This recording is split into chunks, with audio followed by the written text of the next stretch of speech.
The Epstein case is about to be lit up again. The reason why is in the next 24 hours, the deadline is going to hit us. And that's the deadline that has been set forward by Congress from the law that they passed to release the Epstein files, the law that Mike Johnson kept and held up again and again and again at the president's discretion until it was too much to bear, till he couldn't keep that woman out on, not sworn in too long when the votes were there, and it went through. So the Epstein files have to be released within the next 24 hours, according to federal law. Federal law.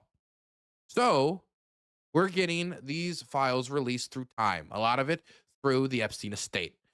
And the Democrats on the committees that are reviewing these files, that are seeing these photographs, are taking the time to drip them out to the general public.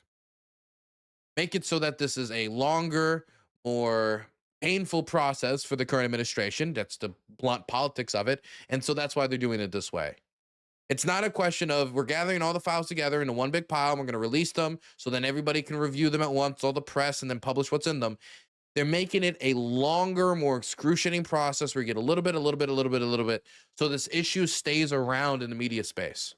This issue stays around in people's minds, going closer and closer to the midterms. And so that any good vibes that the Trump administration might want to build on their movement to dumb it down, could be hampered down by, you remember the diddler that Donald Trump used to be, in Susie Wiles' words, a playboy with? That's his White House chief of staff. That's how she referred to his relationship with Jeffrey Epstein. That's his good brother. All the evil went into one of them. But that description of their relationship, assisted with these photographs, paint a picture of two men that were cordial, were friendly, and were friends. They were not just associates, as some people. No, they were friends. That would be the word to use. And so they can use that as ammunition against the current administration.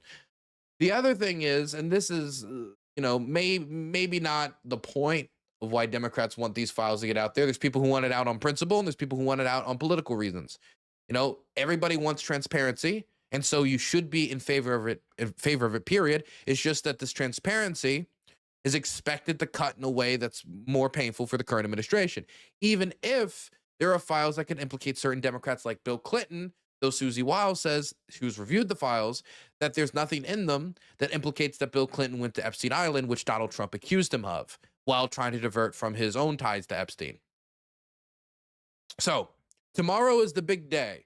And what I'm hearing is that currently the Department of Justice is rushing today to redact the areas of the Epstein files that are unsatisfactory. Now, whether that means that they were not able to do it fast enough and they were spending up overnight to redact all the information about the victims, or if there has been some order from Pam Bondi that, we must protect the chief executive, and they're doing everything they can to keep out the worst stuff while saying it's actually to protect the identities of the victims. We probably will not know until the next few days, probably after the weekend, after we've had time to not only have the immediate drop, but 72 hours to go through many of the files, will we have an idea.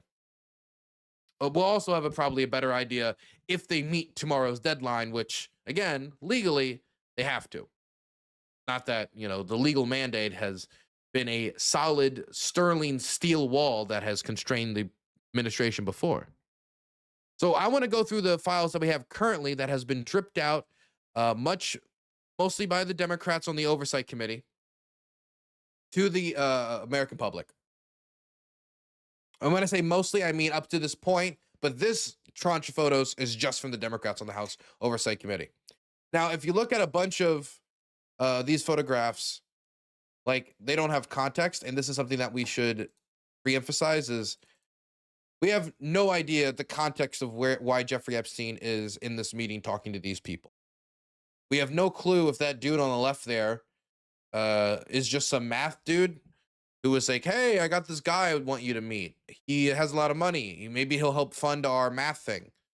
And that's why this happened. Or that they're close personal associate, and that guy is like chief of the child smuggling like I had no clue. We have no clue to a lot of the context of these. But knowing who some of the people are and Jeffrey Epstein's career can give us some ideas about some of the photographs. One of the ideas you can get immediately, just knowing who Jeffrey Epstein is and the context of the photo, is quite gross. And that's this photograph. Before we get into any of the people that were included in these photographs, any of the identities that we can talk about. So this is, again, posted without context. So we don't know whose foot this is. What a thing to say. We don't know whose foot this is. Hey, Seastorm, thank you so much for the $5. Thank you so much for the kind words and for the $5. I will use that to buy more Arizonas because I'm now out of an Arizona iced tea. So I do appreciate that. Thank you. So some of you might know the book Lolita. Some of you who might be normal and need an explanation. Lolita is a book about a man's perversions about a young girl, a preteen girl. And this foot that has been written on contains a quote from that book. She was low, plain low, in the morning, standing 4 feet 10 in one sock.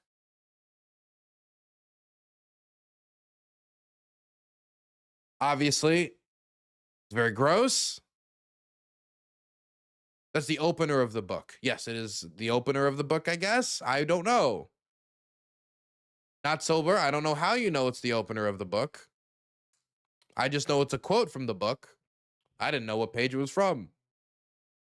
You've seen the movie. I didn't know there was a movie. You know what? We're going to leave that there and it will stay there. Point is, it's creepy. This is the time, you know, when people talk about like, ooh, there's like the triangle symbology, like in this music video, and there's like secret messaging. This isn't really even secret messaging, but this is the vibe I get looking at it. Like, wow, these are the pedo elites. This is the type of like tongue-in-cheek stuff that they enjoy.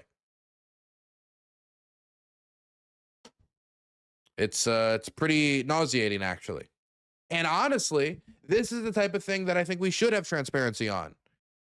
I mean, if this man abused these many girls and we want to get a better idea of the psychology of these types of people, the type of behavior they engaged in, photographs like this might actually, well, it doesn't give us a ton of detail, might give us a better idea of the man, of the mind behind the criminal. So yeah, it's gross. This is the type of stuff we're going to get from transparency. Now, here's the stuff that might be a little bit more concerning that was in these photographs than just a foot with creepy wording on it. It included travel documents and ID cards from different countries. There also showed a Ukrainian passport and text messages about an 18-year-old from Russia that they could give somebody for like $1,000. Let me read you the text message. I don't know. Try to send someone else. Again, none of this has context. I have a friend scout. She sent me some girls today, but she asked $1,000 per girl. I will send you girls now. Maybe some will be good for Jay. Who Jay is, not said. And then it has name, which is just listed as 18 years old. Then a listing of height, weight measurements, all sorts of stuff. Baron Trump is a genetically engineered cyborg clone of Drumpf, who came to power through a Nazi time travel ritual at CERN in 2012. It's still 2012.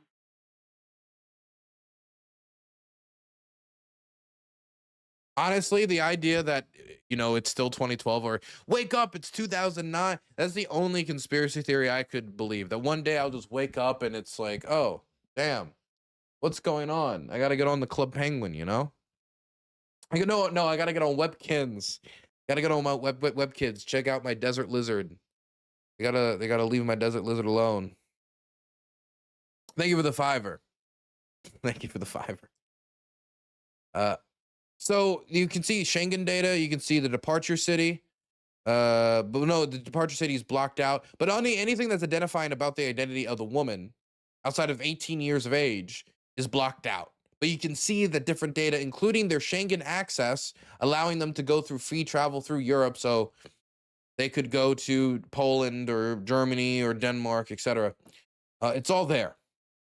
It's all there. So you can see the type of ways that this business operated, where they would give people a price, a supplier, and then information on the girl that they would be they would be victimizing. Here's some interesting photographs.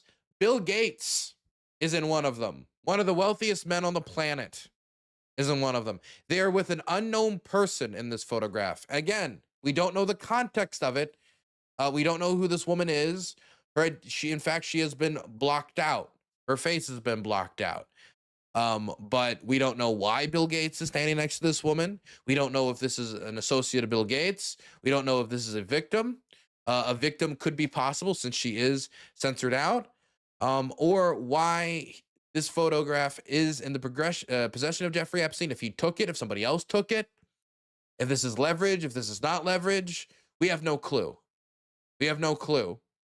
But the lack of context, honestly, in some ways, makes it scarier. And I think that is, again, the part of the purpose of how the Democrats are revealing this.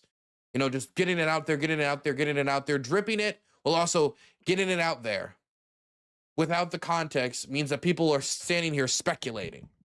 And that speculating is obviously not good for the people involved who might have not known any better, but is particularly not good for the main man who's always in the news. One person it might also not be good for is Noam Chomsky. Now, Noam Chomsky is a socialist American author and philosopher, but he's also, I think, formally trained in linguistics. I think that's his formal area of training. Now, he is somebody who's been advocating for socialist values for a very long time. He has been critiqued for his coverage of the war in Cambodia and praised for his critique of like American military action and certain countries, and with mostly referenced in relation to a book called like Manufacturing Consent, which talks about how the news media manufactures policy through the American, or not just the American public, but the wider public. And that was one of his big theories that landed and had impact and people remembered. Now, Noam Chomsky is photographed here with Jeffrey Epstein. Now, I would prefer to critique Noam Chomsky for his bad takes on the invasion of Ukraine.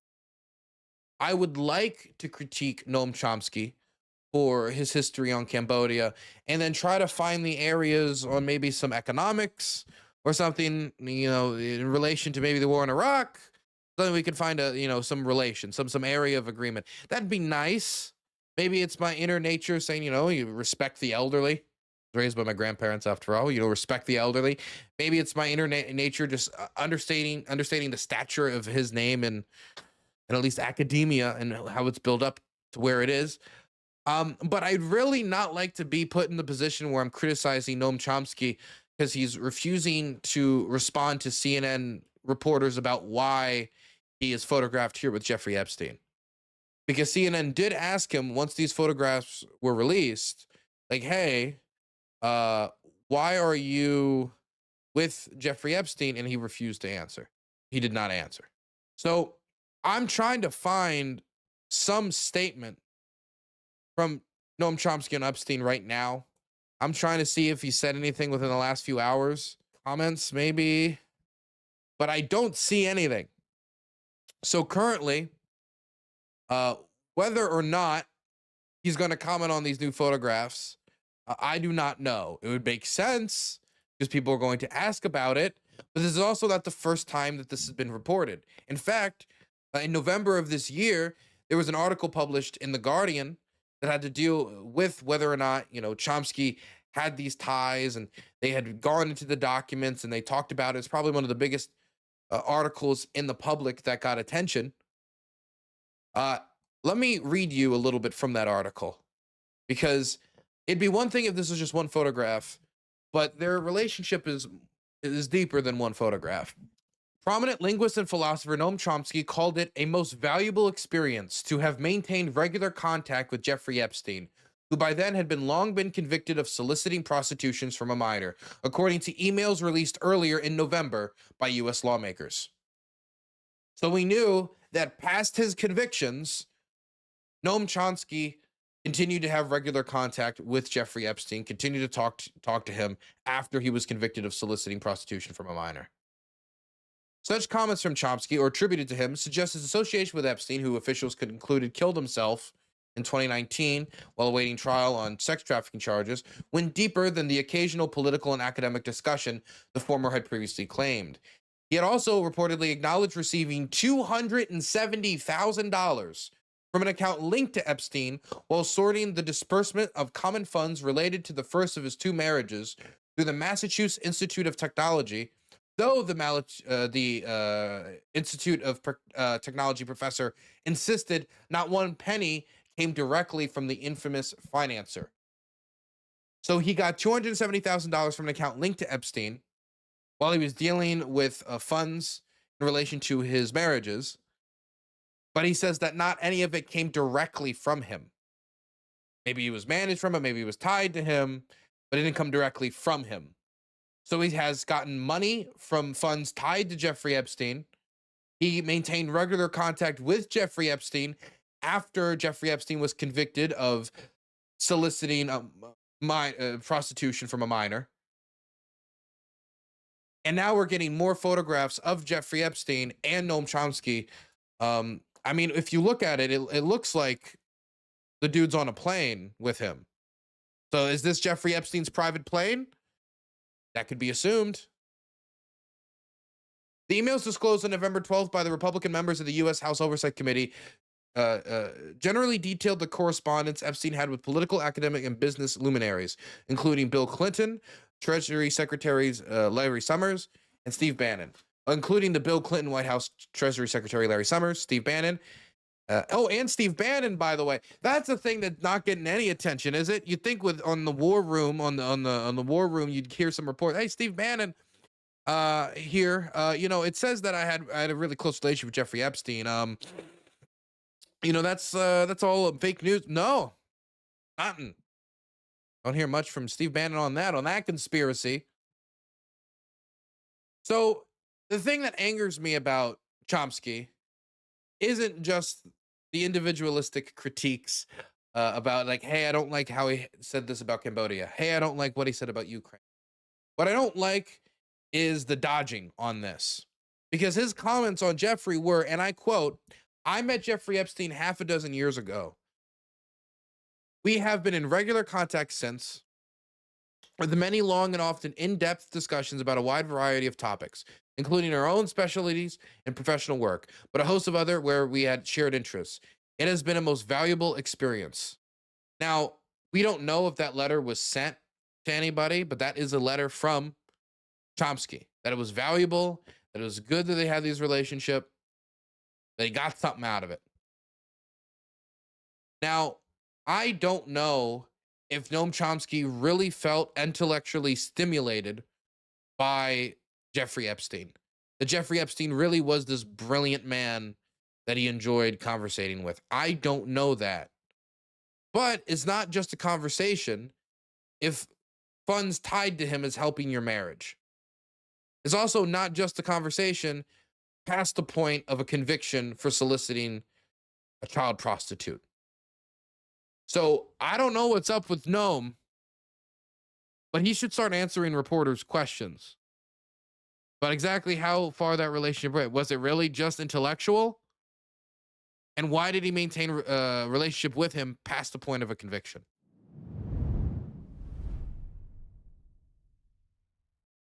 It'd be one thing. He was like, oh, I debated him on, I challenged him on morale. But no, I don't think that happened.